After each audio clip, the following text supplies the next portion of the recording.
안녕하세요. 굿잡 아카데미 김민정 강사입니다. 여러분들과 함께 애프터 이펙트에서 알아보는 시간을 가질 건데요. 애프터 이펙트는 모션 그래픽을 만드는 가장 대표적인 프로그램이죠. 요즘 유튜브나 SNS, 온라인 마케팅 등에서 영상이 빠질 수가 없는데요. 이때 자막이나 효과를 넣을 때 쓰는 프로그램이기도 합니다. 저희 애프터 이펙트 기초 강좌에서는 처음 접하시는 분들도 문제없이 따라갈 수 있도록 아주 기본적인 개념과 기능들을 하나씩 세세하게 알아가 볼 건데요. 자, 그럼 1강 애프터 이펙트 시작하기와 환경 설정 시작해 보도록 하겠습니다. 처음 애프터 이펙트를 실행했을 경우에는 이런 경고창이 뜰 수가 있는데요. 이 경고창은 퀵타임 플레이어가 설치가 되어 있지 않아 MOV 파일을 갖다가 가지고 와서 작업을 할 수 없다라는 경고창이에요. MOV 파일은 요즘에 가장 많이 쓰는 대표적인 포맷이기도 하죠. 그렇기 때문에 애프터 이펙트를 사용하는 유저들이라면 기본적으로 퀵타임 플레이어는 깔아주시면 좋아요.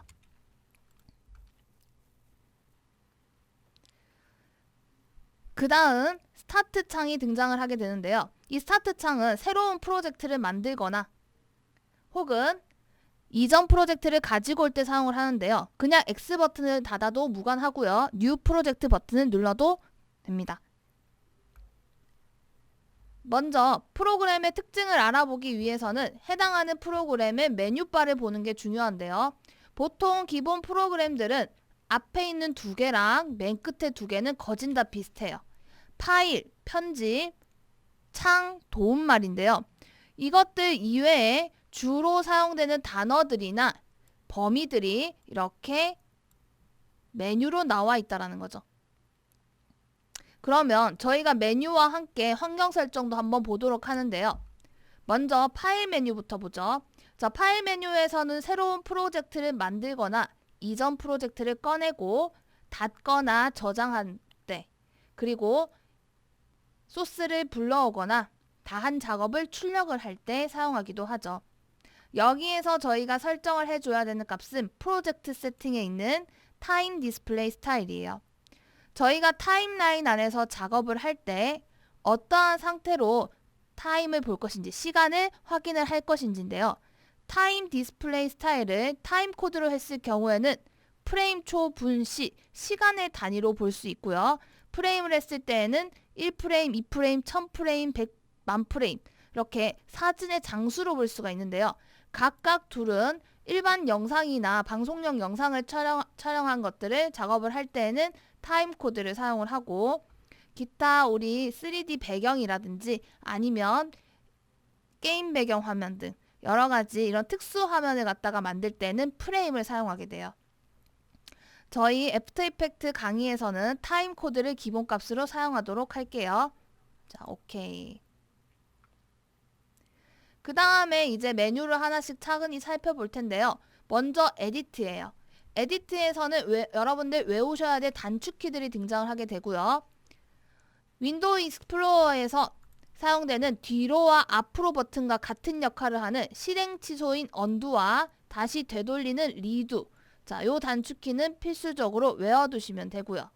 여러분들 많이 알고 계시는 컷 카피, 복사 붙여넣기, 자, 그리고 잘라내거나 하는 페이스트 클리어까지 전체가 다 들어가 있죠. 여기 있는 단축키들은 꼭 외워두세요. 그 다음 아래에 보시면 프리퍼런스 해서 환경 설정이 있는데 저희가 이제 필수적으로 해야 될 환경 설정들을 한번 보고 넘어가도록 할게요. 먼저 제너럴은 기본값을 그냥 사용하시면 되는데요.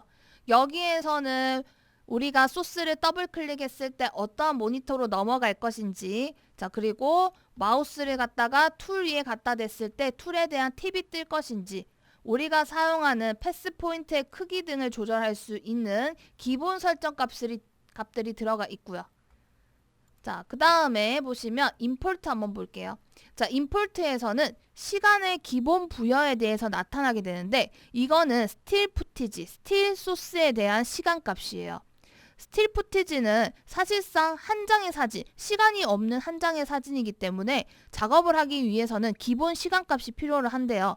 자, 그 기본 시간값을 우리가 작업하는 작업창의 길이에 맞출 것인지 아니면 내가 지정한 길이로 들고 들어올 것인지 설정을 하게 돼 있죠. 보통 여러분들 많이 쓰는 프리미어라는 프로그램에서는 디폴트 듀레이션이라고 해서 기본 시간을 부여를 하고 가지고 오는 방식을 사용을 하고요. 애프터 이펙트에서는 랭스 오브 컴포지션이 기본값으로 되어 있기 때문에 저희도 설정을 이걸로 해두고 넘어가도록 할게요. 자, 그 다음에 어피어런스 한번 볼까요? 자, 어피어런스는 화면 인터페이스의 밝기 값인데요. 추천드리는 밝기는 어둡게 사용하는 것을 추천드려요. 그 이유는 저희가 모션 작업을 하다 보면 굉장히 오랜 시간 작업을 하게 되는데 그때 눈의 피로라든지 이런 것들을 생각을 했을 때 어둡게 사용하시는 게 좋고요. 빛의 성질상 빛은 가지고 있는 빛의 양은 사방팔방으로 퍼뜨리는 성질을 가지고 있어요. 인터페이스 자체가 너무 밝게 되면 우리가 작업하고 있는 상태가 출력의 형태보다 밝게 보여질 수가 있다라는 거. 그래서 출력을 했을 때 이렇게 어두웠나 하는 경우가 생긴다라는 거죠. 왜냐하면 인터페이스 밖에 있던 빛들이 화면 안으로 약간 포함되어 나오기 때문이에요. 그 다음 오토세이브라는 기능을 한번 보도록 할게요. 자, 오토세이브는 자동 저장 기능인데요. 자동 저장 20분마다 한 번씩 몇 개의 파일, 5개의 프로젝트 파일을 만든다라고 나와요. 그러면 20분, 40분, 60분, 80분, 100분 이후에는 자동 저장이 되질 않느냐? 이거는 최대 만들어지는 프로젝트 파일의 개수이고요. 100분이 넘어서 그 다음 세이브는 파일 1번부터 덮어쓰기가 하나씩 되니까 파일을 갖다가 찾을 때에는 파일의 번호가 아닌 파일이 저장되어 있는 시간을 꼭 확인을 하셔야 된다라는 거죠.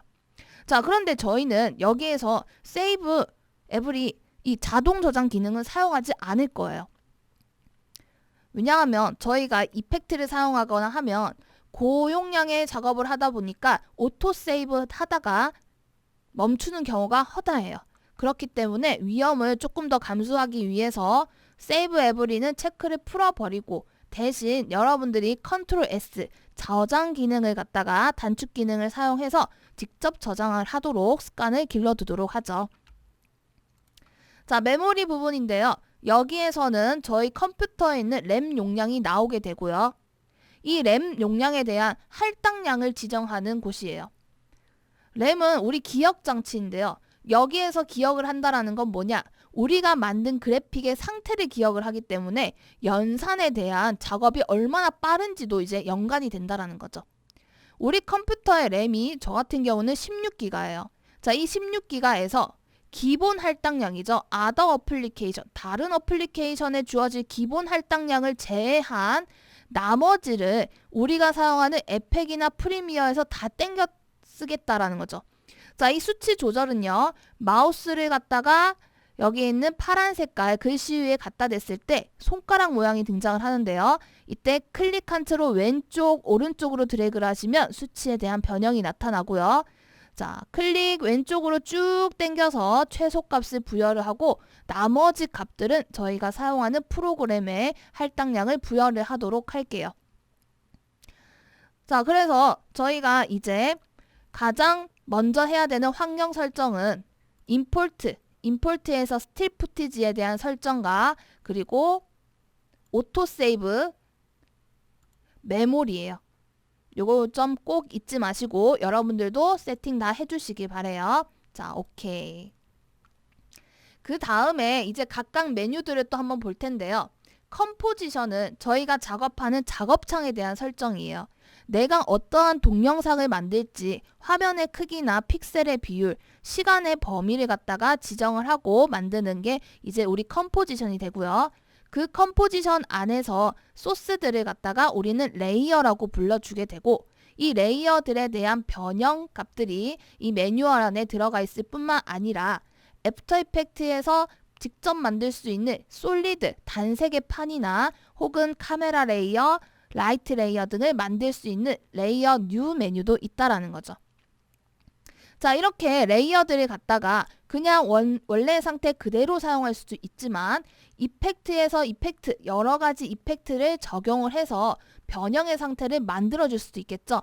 지금은 이펙트들이 다 비활성화되어 있는 상태인데요.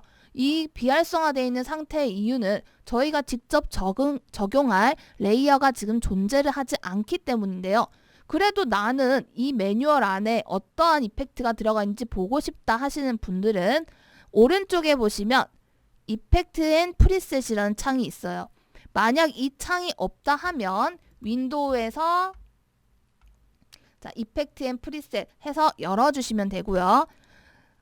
애프터 이펙트에서 이렇게 삼각형이 오른쪽으로 향해 있는 경우에는 자, 이 속성 안에 숨어있는 속성들이 더 있다라는 소리이기 때문에 삼각형 버튼을 클릭하시면 숨어있는 속성들이 나오고요. 여기에 있는 애들이 이제 이펙트가 되는 거죠.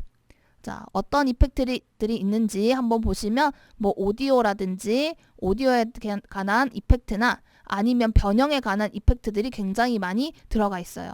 뿐만 아니라 저희는 이제 외부 이펙트들이죠. 플러그인이라고 해서 레드 자이언트 소프트웨어라든지 아니면 트랩코드 혹은 비디오 코파일럿 등에서 판매를 하는 유료 이펙트들을 설치를 해서 여러 가지 기법들을 또 사용할 수가 있어요. 자, 그 다음 애니메이션이에요. 저희가 이펙트나 움직임을 갖다가 만들어주는 게 이제 애니메이션인데요. 이 애니메이션을 만드는 애들은 키프레임이라는 기록점이에요. 서로 다른 2개 이상의 키프레임이 서로 다른 시간과 속성의 값을 가지고 있으면 그때 나타나는 게 애니메이션이 되는데요. 이거는 다음 강좌에서 차근히 배워보도록 할게요. 자, 뷰에서는 작업을 갖다가 도와주는 도구들, 줌인, 줌아웃, 가이드나 룰러, 그리드 등을 꺼내줄 수 있는 매뉴얼이 되고요. 출력의 형태에는 보통 나타나지 않아요. 자, 그 다음 윈도우에서는 지금 열려있는 이런 창들을 전부 윈도우라 하게 되고요.